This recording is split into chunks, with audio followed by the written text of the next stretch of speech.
Yo, what's up? It's your girl Skinny Buck, and I'm back at it again with another MMIWG Monday video, case, story, unsolved. If you're new here, welcome to my channel. You know, it's nothing special, but we catch some vibes. It's always good times on this side. If you're already subscribed, thank you. I appreciate it. It means the most. You already know. The situation of this video is me doing nothing too crazy, just a little painting I do while I tell you the story of a girl or woman. I tell you their story, their case, all the details, and while I do that, I paint a red handprint because the red handprint represents MMIWG. That's the symbol for the movement, and it represents all the voices of Indigenous women and girls whose voices were silenced. So yeah, that's what I do.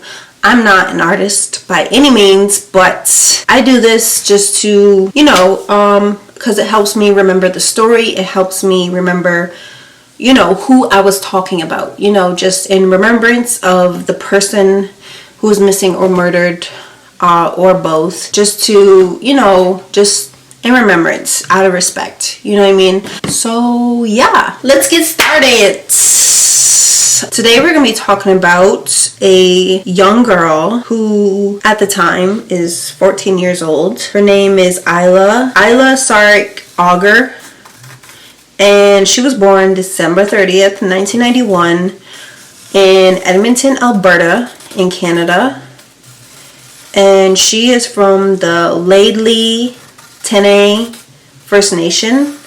I hope I said that right. If I didn't, I apologize. But yeah, she's the youngest of 6 siblings. Her family grew up in poverty. They lived in poverty, and it's very common in Indigenous communities. Poverty is a huge problem and very common. So they lived in poverty, and they often didn't have a lot of money to pay the bills. So, you know, they were struggling, they were going through it, but despite all that, they always remained close, very close and very protective of each other, you know, as a family unit. And that's what I love the most about this whole story, because, you know, regardless of the circumstances, they still remain close, and that's what family's about. Aielah, she had a difficult time while she was growing up, you know. A lot of things happened. According to an article, when Aielah was younger, her and her mother were driving and they hit some black ice, and that caused them to end up in a ditch, which made Aielah temporarily lose consciousness. I don't know how true this is or if it's true at all, but that's just what I read. But yeah, obviously they recovered from that, which is good. In 2000, the family found out that Aielah was being abused by a relative who was living with them, and it didn't say what kind of abuse, whether it was sexual, mental, emotional, physical. It didn't say, but it was abuse, and that's wrong. So Audrey, Ailah's mother, got all her kids out of that situation, but it made them live in various motels here and there. And that's when the CPS, which is Child Protective Services, got involved and temporarily separated Aielah from her mother. And so Aielah went to go live with her paternal grandparents, which would be her father's parents. And it never mentions anything about Ailah's father, but the closest it's mentioned him was the grandparents. So that's where Aielah was living for about a year. And then Ailah's mother, Audrey, proved to CPS that she was able to take care of her kids and had a stable home, and, you know, just proved the system wrong. And she got her kids back. So Aielah ended up in another abuse situation. I guess an acquaintance was staying with the family and she was abused. Again, it doesn't say what type of abuse, it just says abuse. You know, a situation like that, it's very unfortunate because it sounds like that Ailah's mother, Audrey, seemed like a very caring person. You know, she probably didn't have a lot to offer, but if she could help somebody, she would. You know, inviting these people to stay with her in her home and trusting them and thinking that they're good people to allow to be around her children, and end up not even being the case and being just awful people. You know, it's sad. I don't know what came of that situation, if, you know, the person was arrested or what, but, you know, Audrey had enough of Alberta. She had enough, and I feel like she just wanted to take her kids away from this environment that she keeps ending up in, you know. I feel like Audrey really, really loved her kids, and she really, really cared about them, especially having 6. You know, she, as a single mother, that's a lot. That's a lot of stress, you know, it's a lot of responsibility. And, you know, she could have easily gave them up. She could have easily just forgot about them when they got split up. But she didn't. She fought for them. She proved the system wrong, that she can take care of her kids. I did read somewhere that Ailah's mother did have some issues with alcohol. I don't know about drugs, but I know alcohol. I read. I don't know how true that is, but yeah. So in 2004, Audrey and her 6 children decided to move to Prince George, British Columbia, where Ailah's older brother lived, and they found a trailer to rent. But unfortunately, that didn't last long because they eventually got evicted, which forced them to live in emergency shelters until they found another home. It was a duplex in McIntyre Crescent, I believe. I think I'm saying that right. So, while in Prince George, Aielah was attending D.P. Todd Secondary School, and she was in the 8th grade. And at this time, Aielah is 14 years old. She was a very likable person. You know, she was easygoing. It was said that it was easy for her to make friends, and, you know, she just seemed like a very friendly kid, you know, a very friendly teenager. And her teacher said she was very helpful. It also said that she easily trusted people. It actually said she trusted too much, which was very interesting. With any teenager, you know, rebellious ways come along, and I feel like it happens with any teenager. I certainly was rebellious. I was very rebellious. So Aielah started mixing in with the wrong crowd and started getting into alcohol and smoking weed, which her older brother, Tim, did not approve of. You know, as any older sibling, you know, I was there before, you know, just, you know, want the best for the younger siblings, and hopefully they make the right decisions. You know, you want to try to guide them. But yeah, that was what she was doing. On Thursday, February 2nd, Aielah, her sister Kyla, and her brother Tim all went to the Pine Center Mall to shop and hang out, you know, as teenagers do. I feel like it's a typical location for teenagers to hang out. You know, just, it's the cool spot, you know, something to do, something to get out of the house, whatever. So Ailah's mom dropped them all off, said bye, and that was the last time she would ever see Aielah again. Pine Center Mall was located 4 kilometers from their home, and it was the largest mall in Prince George at the time. So as they were shopping, hanging out, Aielah and her sister run into some friends that they know. And, you know, they're all talking, hanging out or whatever. And then they decided they wanted to go out and drink tonight or that night. You know, so Aielah tried to convince her brother to go out with them. He, you know, decided he didn't want to. He was going to go home. So he went home. And that's the last time he ever saw Aielah, was in the mall parking lot. So it was believed that Aielah was going to go stay at a friend's house, have a sleepover at a friend's house. Apparently that night she was last seen downtown near a bar in Prince George, British Columbia. No one knows for sure what happened that night. I guess Aielah and her sister went their separate ways at some point, and Kyla got home early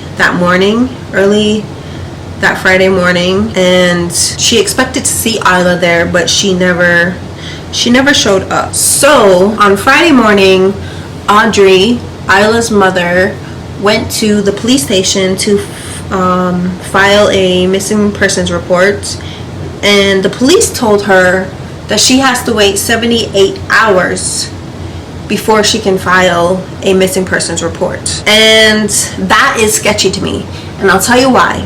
That's sketchy to me because anybody with real common sense would know that in any missing person situation, the first 48 hours, that time frame is very critical. You know, usually past 48 hours, you know, the hopes of finding someone alive, the percentage goes down as time goes on.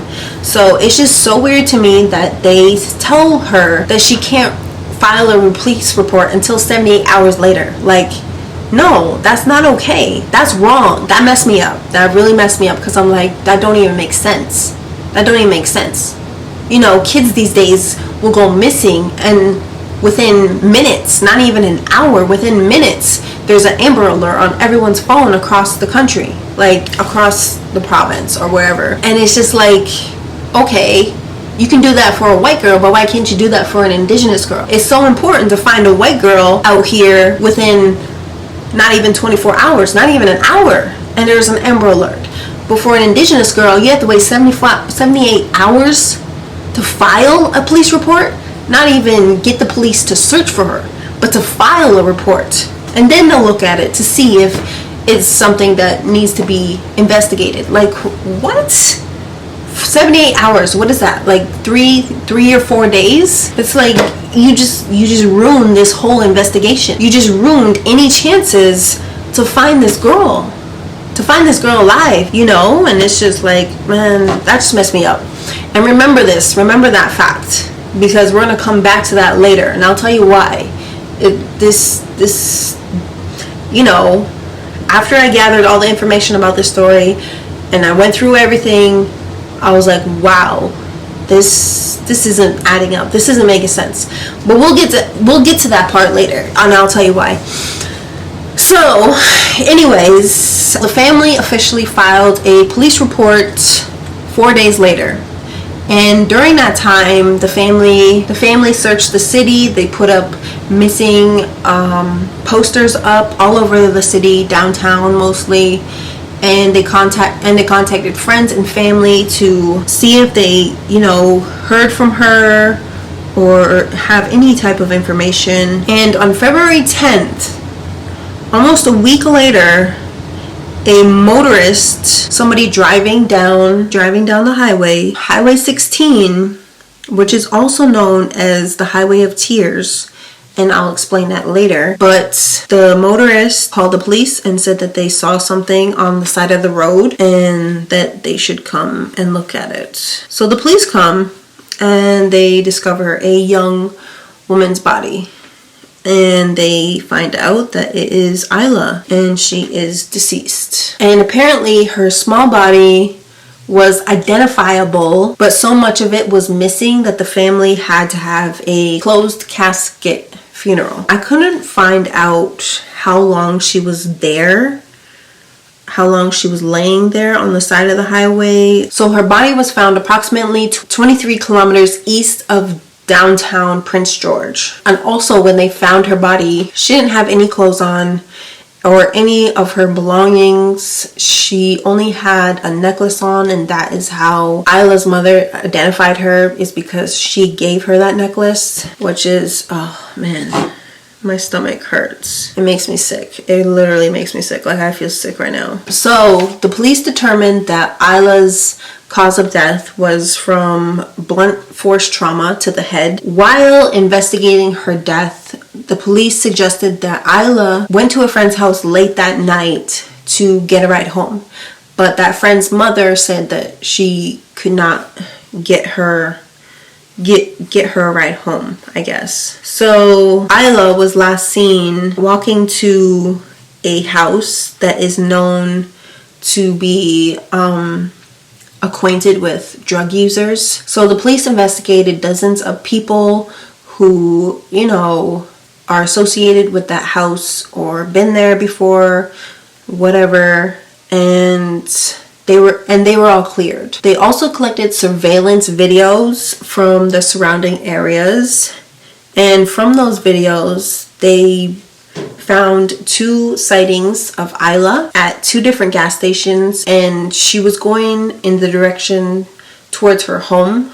So I guess she was trying to walk home, I guess, is what I'm assuming. So the video showed Aielah walking north on the 2100 block of Quince Street and passing the Save on Foods gas station around 1 a.m. But there was no conclusion of any more leads or suspects. But I did read in an article. Okay, we're gonna pause the story right quick and come back to the information that I presented to you about the police saying that Ailah's mother had to wait 78 hours until she could file a missing police report. Yeah. So during this whole investigation, apparently a police officer who had run into Aielah that night was also questioned and given a polygraph test. If you don't know what a polygraph test is, it's basically like a lie detector test to find out whether you're lying or telling the truth.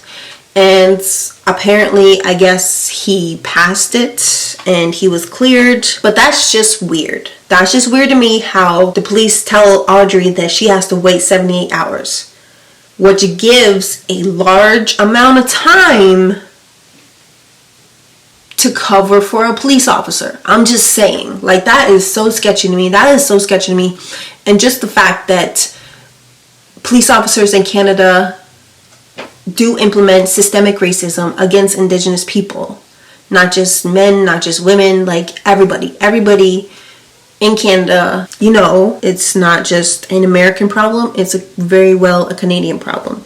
And it's serious. So it's like, how do they know? How do they know that this police officer had some type of interaction with Aielah? Because first of all, if you're a police officer and you're out late at night and you see a child, a 14-year-old child trying to go home, why wouldn't you take her home? Why wouldn't you?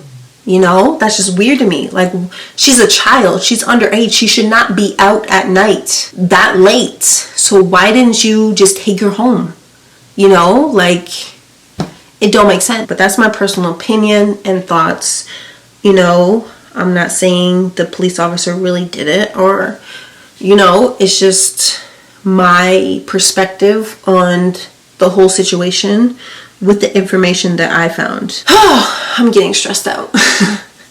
This case is just, oh man, it just makes me sick, because I'm just like, God forbid that a police officer did this and he's still out there and he's still doing this. That's why there's so many missing and murdered Indigenous women. But anyways, apparently he was ruled out. Okay, so let's just leave it at that. So an RCMP task force called EPANA was created to investigate all these cases that are unsolved that has happened on Highway 16, which is also known as Highway of Tears.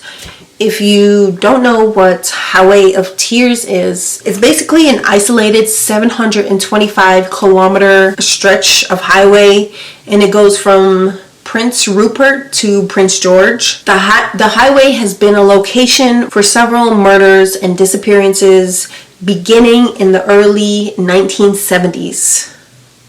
1970s. And majority of these disappearances and murders are of Indigenous women and girls. And majority of their cases are unsolved. So that's why it's called Highway of Tears, because there's just too much going on there. And I feel like it's just a dumping grounds for bodies, and it's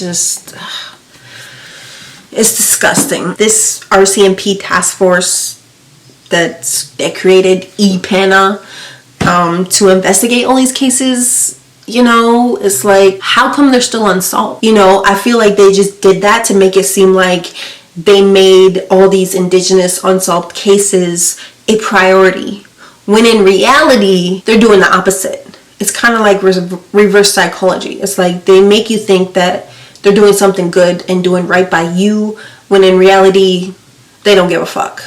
I feel like all these cases are just collecting dust and nothing's getting solved. What's the point of creating this extra task force to investigate specifically all these unsolved Indigenous cases when nothing's getting solved? Like, what are you doing? Just letting it collect dust? Like, I don't get it. Like, what's the point? Like, what is the point? Did any of these cases that they investigated get solved? Because majority of missing and murdered Indigenous women in North America, their cases are not solved. So I'm just saying, like, it just sounds ridiculous. Like, is the RCMP trying to make themselves look like heroes, like they did something right? Why? Like, what are they trying to hide? I don't know. I don't trust the police. That's why they're the number one suspects in everything. So that's what they did.